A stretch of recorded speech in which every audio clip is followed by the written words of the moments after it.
this week on Common Sense. I know you've talked with other mayors and town administrators. How do you think it's affected other cities and towns?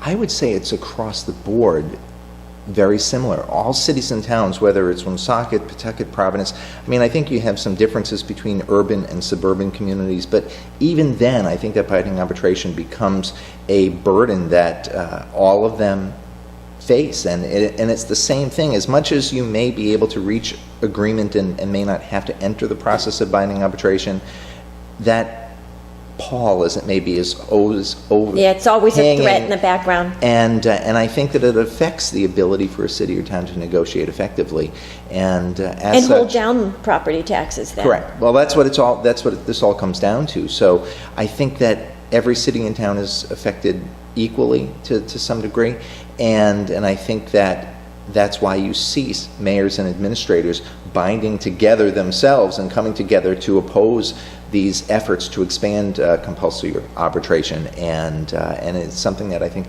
most of them will agree upon. Okay, great. Join us on Verizon Channel 34 or Cox Channel 15. Saturdays at 4 p.m. and Sunday at 10 a.m. Find us on Facebook at Common Sense and on Twitter at CommonSenseRI.